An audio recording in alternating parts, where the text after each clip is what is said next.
यार रुको रुको। दुश्मन तो मुझे क्या मारेगा, तुम अपने राजा को मारने में लगे हुए हो यार। देखो ये तलवार है, तलवार को तलवार पे मारते हैं, काठी पे नहीं मारते किसी के। समझ आई? मैं राजकुमार कप्पू को सारी युद्ध की रणनीति समझाता हूँ, तुम जाओ और किलाबंदी शुरू करो। जाओ अंदर। यलगार हो, हो, बाजीगर हो, कुछ होता हो। ये जो तुमने बात की है ना, इसी पे एक छोटा सा युद्ध बनता है हमारा अभी के अभी। समझ आई? चलो अंदर।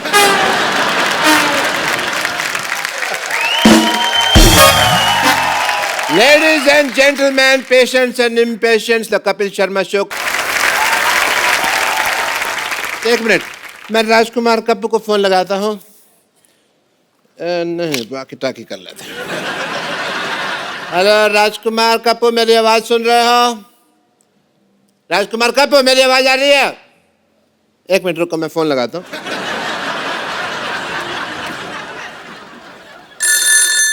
हेलो, मैंने मिस कॉल दिया, कॉल बैक कर रहा हूँ। हेलो, एक मिनट। हेलो, किधर से बोल रहे हो यार? बताओ कौन से फोन से बोल रहे हो? मैंने कॉल लगाया कि तुमने लगाया? मेरा फोन तो नहीं लगा हुआ ना, तुमने किया ना। हेलो हेलो हेलो डॉक्टर साहब। हाँ हाँ, आवाज आ रही है, थोड़ा और जोर से बोलो, थोड़ा और जोर से बोलो। अभी लात भी आएगी। आप क्या कर रही है? Hey, prince Kappu, how are you? मेरे कॉल को रिस्पॉन्ड क्यों नहीं कर रहे तुम? कौन से कॉल का रिस्पॉन्ड करूं? कहां पे किया आपने मेरे को फोन? अरे मैंने तुमको किया ना। तो ये वॉकी तो आप ही के पास है ना, टूलटरू मेरे को थोड़ी ना दिया आपने। क्या खाली हाथ से फोन उड़ालूं आपका?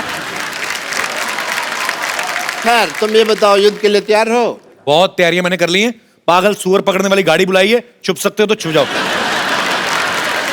और ये क्या बन के घूम रहे हैं आप? ये किस स्कर्ट पहन के घूम रहे हैं आप? स्कर्ट नहीं है, ये युद्ध की ड्रेस है। मैंने सुना है कि हमारे मोहल्ले में कोई बादशाह अटैक करने वाला है, लेकिन आज मैं ये भी सोच रहा हूं कि उसकी विजय यात्रा को यहीं रोक दूं। एक बात बताओ डॉक्टर साहब। हाँ जी। अपने मरीजों के लूज मोशन तो आपसे रुकते नहीं, तो आप उसकी विजय यात्रा कैसे रोकेंगे आप? There is a reason, Sidhu साहब। क्या? आप जोर लगा के युद्ध तो रोक सकते हो, लेकिन लूज मोशन में अगर जोर लगाया तो बात फैल जाती है। खैर तुम ये बताओ कि तुम्हें कौन सा हथियार चलाना आता है? मैं हथियार क्यों चलाऊंगा? इतना अच्छा शो चल रहा है हफ्ते में 2 दिन, तो क्यों हथियार चलाए हम? एक बात याद रखो कप्पू, जान चाहे चली जाए लेकिन दुश्मन को कभी पीठ नहीं दिखानी। बिल्कुल नहीं दिखानी। आपकी तो किसी ने देखनी भी नहीं। जेनिफर लोपेज थोड़ी ना हो आप कि आपकी पीठ देख के कोई खुश होगा।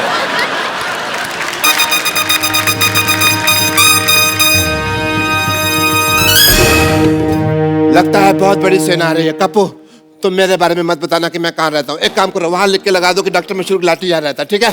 ठीक है, मैं जा रहा हूँ। ये लेके जाओ अपना। और देखो, ये होता है योद्धा, पीठ दिखा के नहीं जा रहा।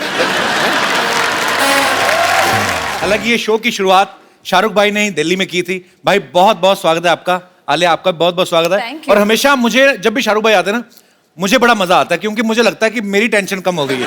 क्योंकि शाहरुख भाई जब भी आते हैं, इनका करिश्मा ऐसा है, इनका ऑरा ऐसा है कि पता नहीं एपिसोड कब निकल जाता है। भाई we love you so much. No thank you, I also love you. Alia ji, आप शाहरुख भाई के साथ फर्स्ट टाइम फिल्म कर रही हैं। जी। How you feeling? How are you feeling? About what? Right now standing in front of me? ये मैं सब समझ गया। ये शाहरुख भाई के साथ एक फिल्म करने का नतीजा है। लड़की बहुत शातिर हो गई है। शाहरुख भाई, आप हेमा जी और फराह खान के बाद ये तीसरी डायरेक्टर हैं, फीमेल डायरेक्टर, जिनकी डायरेक्शन में आप काम कर रहे हैं, गौरी शिंदे जी। भाई कभी भाभी के डायरेक्शन में काम करने का हमें मतलब देखने को मिलेगा कभी? जैसी मेरी फिल्में चल रही हैं, अब लगता है वही डायरेक्ट करेगी, दूसरा कोई डायरेक्ट करने वाला नहीं। आइए शाहरुख भाई, आलिया प्लीज आप यहाँ पे विराजमान हो जाइए। जिसमें आलिया के 3 ब्रेकअप हुए हैं।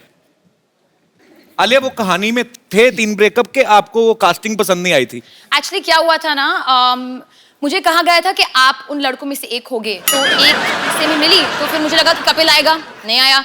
फिर एक और ब्रेकअप हुआ, फिर भी कपिल नहीं आया। फिर फाइनली शाहरुख खान आ गए, तो मैंने कहा मेरे को कोई नहीं चाहिए। पहले ही 2 लाइनों में मुझे लगा मेरे लिए कॉम्प्लीमेंट है, तीसरी में बड़ी शानदार बेइज्जती की आपने मेरी। तो अगर इतने ब्रेकअप हुए हैं तो फिल्म का नाम डियर जिंदगी, मतलब डियर जिंदगी कैसे? आई थिंक ब्रेकअप होने के बाद ही जिंदगी डियर बन जाती है। ये मिसकंसेप्शन है कि मतलब जब रिलेशनशिप में हो तो जिंदगी डियर है। भाई क्या खिलाया आपने इसको? आलिया तो मतलब फुल ऑन फॉर्म में आज। नहीं, मैं एक्साइटेड हूँ आपसे मिलकर यहाँ के, मैं पहली बार आई हूँ, सो आई एम वेरी एक्साइटेड। तो स्वीट आलिया, आती रहना, अच्छा लगता है। भाजी आलिया का ये कहना है कि आलिया को एक ऐसा लड़का चाहिए जिसका सेंस ऑफ ह्यूमर काफी अच्छा हो। तो बड़ा अच्छा 3 की रेटिंग वाला शो चल रहा है, क्या ख्याल है आपका?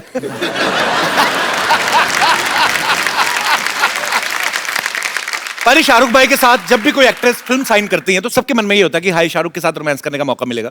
इस फिल्म में डियर जिंदगी में शाहरुख भाई का आलिया का कोई लव एंगल है ही नहीं। तो इसमें किसको ज्यादा बुरा लगा, आलिया आपको कि शाहरुख भाई आपको? मुझे तो, मैं तो बच्ची समझ के गोद में लेके घूमता रहता था इसको।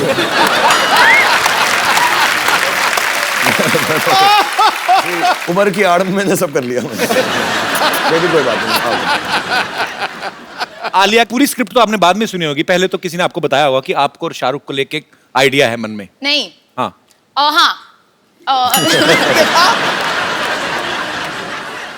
तो पहले मैंने स्क्रिप्ट सुनी, हाँ मुझे पता था कि वो उनके पास भी जाने वाले हैं, पर पता नहीं था कि वो हाँ कहेंगे या नहीं। अच्छा। तो मैंने हाँ कहने के बाद ही मुझे पता चला कि ये भी करने वाले। मैं गई थी उनके घर पे गीले बाल के साथ और मैं बहुत नर्वस हो गई थी क्योंकि मेरे बाल गीले थे। फिर उन्होंने कहा कि मेरे भी बाल गीले हैं तो तुम आ जाओ। हमारे ख्यालात मिलते जुलते, तब से ये मेरा लड़कियों को पटाने का तरीका है। यार जो वो कर रही होती है मैं उस वक्त कर लेता हूँ। मैंने ये भी कहा कि अगर